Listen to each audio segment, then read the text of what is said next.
Ilikuwa Alhamis kama saa 10 jioni hivi, nikiwa nyumbani nimejipumzisha mitaa ya Makulu Dodoma, nilipokuwa nakaa na mume wangu.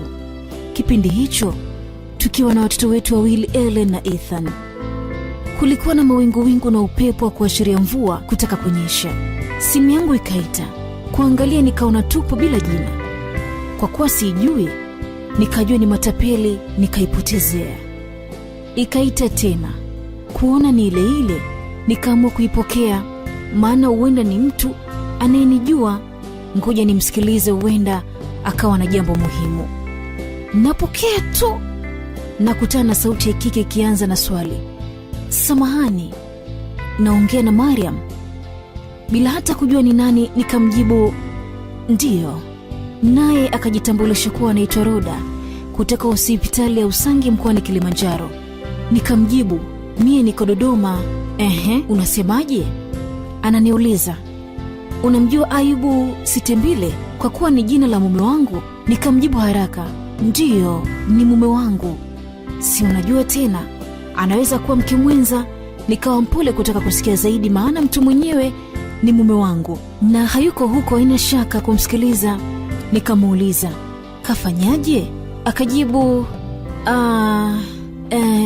mumeo yuko hapo hospitalini, kaletwa na wasamalia wema alfajiri ya leo akiwa na majeraha, na waliomleta wajetoa maelezo yote ya kilichomkuta, ila ana majeraha makubwa. Polisi ndo bado wanachunguza. Tunavyoongea mumeo hajitambui, yuko ICU, anafanywa check up kujua zaidi kadhurika kiasi gani kwa ajili ya matibabu. Kama siamini, nikamuuliza, mmepataje namba yangu? Akajibu, tumetumia simu yake, na tulivyokuwa tukitafuta watu wa karibu kwenye emergency call ndo tukakuta namba imeseviwa my wife, ndo kupiga kwa kujulisha ili ujue, na ikiwezekana uje hapa, maana hakuna mtu yoyote wa karibu tulionaye hapa. Naanza kuwaza, sasa alifikaje huko? Maana juzi ameniaga anaelekea Songo kikazi kwa wiki moja, tena akasema atakuwa na Juma na Kennedy ambao ni wafanyakazi wenzake ninaowafahamu. Vipi awe peke yake? Yule dada akanikatisha kwa kuniambia nifanye haraka, kwani mgonjwa yuko mahututi, na kukata simu. Ndio hivyo tulivyopata taarifa. Mume wangu fanya kazi kwenye shirika linalofanya tafiti na utoaji wa ushauri lililopo hapa Dodoma. Nilihuzunika na kujiwa na mawazo mengi bila kupata cha kufanya. Eti mtu yuko hospitalini mahututi, kajeruhiwa peke yake, tena Usangi Kilimanjaro, badala hata uko Songwe. Inatisha sana. Halafu ilishakuwa jioni, sikuwa na ujanja, maana ingekuwa mapema pengine ningepambana kuanza safari muda ule japo nimuone mume wangu Ayubu. Ndo haiwezekani, nilijichokea kabisa. Basi haraka nikajikaza kuwachukua watoto wangu na kuwapeleka area D kwa mama yangu. Nikamwambia kilichojiri na kumwachia watoto wetu. Nakumbuka mama aliniambia, Mariam, punguza pressure, usije kuumia bure, nenda kwanza hospitalini, ukipata majibu utujuze na sisi. Kisha nikarejea nyumbani kwenda kujiandaa na safari kesho asubuhi. Usiku ulikuwa mrefu, sikulala, nikiangalia saa kila muda na kutafakari tukio na maswali kuongezeka. Muda ulipokaribia nikaamka, na saa 11 sharp nikasogea na 8. Saa 12 nikawa garini kuelekea Usangi, kichwa kimejaa mawazo sio kitoto. Mida saa 9 jioni tukawa tumeingia mkoa wa Kilimanjaro. Nikashuka na kuelekea Usangi, maana ndiko aliko Ayubu. Kufika hospitalini nikapitiliza moja kwa moja kwenda mapokezi ili nipate taarifa zaidi juu ya mume wangu Ayubu aliyelazwa. Naulizia pale mapokezi, najibua eti Ayubu mume wangu hayupo tena hospitalini hapo. Nikajaribu kujieleza kwamba jana nilipigiwa simu na dada alijitambulisha kwa jina la Roda, mfanyakazi wa hapa mapokezi, kwa Ayubu Sitembile ameletwa hapa akiwa majeruhi. Inakuwaje sasa hivi mnaniambia hayupo? Mimi ni mke wa Ayubu jamani. Niambieni ukweli, kimempata nini Ayubu wangu? Nililia machozi bila kujua la kufanya. Ndio akaja dada mmoja pale mapokezi akitokea ndani ya hospitali. Ndio akaniuliza, dada, unalia nini? Tunaweza kukusaidia? Nikajibu, Ayubu Sitembile mume wangu. Nilipigwa simu kalazwa hapo hospitalini kwenu na sasa hivi naambiwa hayupo. Yule dada akaitikia, kumbe wewe ndio mke wa Ayubu? Nikajibu, ndio mimi. Akajibu, pole sana dia, usijali, Mungu atawafanyia wepesi.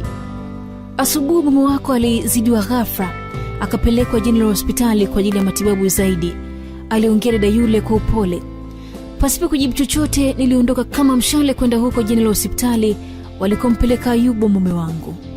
Kufika mapokezi ya General Hospitali, wakaniambia mume wangu alifikishwa hospitalini hapo akiwa mahututi, niwe na subira. Siwezi kumuona muda huo sababu bado yuko ICU, madaktari wanaendelea kuokoa maisha yake. Ni kauli iliyonipa unyonge licha uhakika wa mume wangu kwa yuko hapo. Nikabaki kujiwazia tu, mabalaa gani haya jamani yaliyomkuta baba wa watoto wangu? Mbona aliondoka akiwa mzima wa afya? Na tulikubaliana baada ya wiki atarudi. Mola, tuepushie hili. Nilihisi pressure kupanda na kushuka. Nikaamua kwenda hospitalini na kukaa kwenye benchi lililokuwa pembeni ya jengo la ICU, nikisubiri tu miujiza Mwenyezi Mungu. Ghafla wakaingia wanaume wawili wakitaka kujua kuhusu hali ya Ayubu. Kwa muonekano wa mavazi yao nilijua tu watakuwa ni polisi na watakuwa wana taarifa ya tukio zima, maana mpaka sasa bado sikuwa najua lolote zaidi.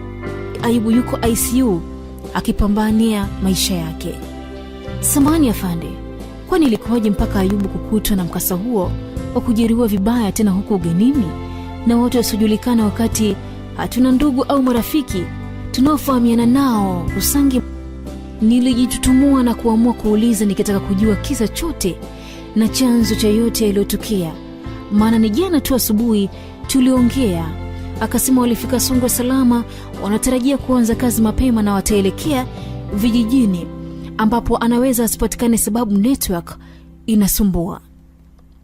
Afande akajitambulisha kuwa ni maafisa wa polisi na ndio wanachunguza kesi hii ya Ayubu Sitembile, na wanataka kujua mimi nina uhusiano gani na Ayubu, maana nilionekana mwenye kutaka kujua haswa sababu ya tukio zima. Kwa majina yangu naitwa Mariam Sitembile, ni mke wa Ayubu Sitembile, na mpaka sasa hivi sina taarifa kamili kilichotokea. Niliwajibu. Wakaangaliana kisha kuniangalia kwa sura ya huruma, wakanivuta pembeni, wakaniambia, pole sana mama, si kweli ni maafisa wa polisi, tunasikitika kwa kilichomkuta mumeo, lakini taarifa za awali ni kwamba inasemekana huyo alifumaniwa na mke wa mtu huko Usangi. Inasemekana mume huyo mwanamke anafanya kazi kwenye mgodi wa Tanzanite Maryland, hivyo huwa akaisana pale na Ayubu huja mara kwa mara pale. Sasa huyu mwanaume alipewa taarifa kuwa mkewe ana mwanaume mwingine ambaye huja hapo nyumbani pindi akiwa Maryland. Sasa ndio yule mwanaume kuweka mtego kuinda mke wake bila kujua Ayubu na yule mwanamke wakaitana tena, si ndio kutokea alfajiri saa 10 Ayubu na yule mwanamke wamekutwa watupu na kupigiwa yowe la fumanizi na watu kuja pale, si ndio kuanza kumpiga hadi kumjeruhi kiasi hicho na kisha kukimbia. Madai watu wa aina hiyo ndio wanaharibu familia za watu. Taarifa zilifika polisi na kwa sasa ndio wanaendelea na uchunguzi kubaini waliohusika na tukio hilo la uvamizi, kupiga na kujeruhi mtu ili sheria ichukue mkondo wake. Ndio hivyo mama, wewe endelea kumuuguza mgonjwa, ila hicho ndo kisa. Nilichoka mwili na akili. Yaani kumbe ni majeraha ya fumanizi. Yaani kuaminika kote kule anaishia kujidhalilisha kiasi hicho. Kakosa nini kwangu? Haikupita muda daktari mmoja akatoka ICU na kuuliza, ni nani ndugu au mtu yote wa karibu wa Ayubu Sitembile? Kwa huzuni na uchungu nikajibu, mimi hapa. Basi akanifuata pale nilipokuwa na kuniuliza, tuna uhusiano gani? Kamwambia, mimi ni mkewe. Daktari akaendelea kuelezea, tumjitahidi kadiri ya uwezo wetu kwa maisha ya Ayubu, maana aliletwa hapa akiwa na hali mbaya sana. Jopo la madaktari wamefanya kazi tangia asubuhi. Alivyofikishwa tu hospitalini hapa, ila imeshindikana, maana alikuwa amejeruhiwa vibaya, na bahati mbaya damu nyingi zilivujia kwenye ubongo. Nasikitika kukwambia kuwa Ayubu hatunai tena, ameaga dunia. Nililia machozi bila kujua la kufanya. Hivi ni ndoto au uhalisia? Au niko usingizini? Niamke kama ni bongo movie, lakini ndio hali halisi. Ayubu amefariki dunia. Hayupo tena. Ametuacha sisi peke yetu. Mimi Mariam, nitawaambia nini watoto wetu? Nina maswali mengi natamani uamke uyajibu. Uliniaga unaenda kikazi Songwe. Kumbe ulienda kwa mchepuko wako. Kwa nini uliamua kuniumiza na kuidhalilisha familia yako Ayubu? Jamani mume wangu, nilikosea wapi hadi ukachipuka? Mbona tulipendana na familia yetu ilikuwa na furaha? Huyo umeenda Ayubu wangu. Kufumba na kufumbua, haupo tena katika hii dunia. Tulikuwa na mipango mingi, lakini sasa hivi itabaki tu historia. Jina lako limebadilika mume wangu, unaitwa marehemu. Wakati juzi tu ulinipigia na tukaongea na kukubusu kwa simu, nikikukumbusha jinsi gani nilivyokumisi na nilivyotamani umalize kazi wahi kurudi nyumbani. Nililia sana asiwepo wa kunituliza au kuondoa maumivu moyoni mwangu. Buriani Ayubu Sitembile, buriani mume wangu kipenzi niliyekupenda, umeniacha mjane. Mimi na watoto wetu umetuacha wapweke. Nuru iliyokuwa maisha yetu imezimika ghafla. Huku giza nene limetanda mioyoni mwetu. Kwa nini ukuridhika hadi mchepuko na kuua mume wangu? Pumzika kwa amani Ayubu, tutakukumbuka daima.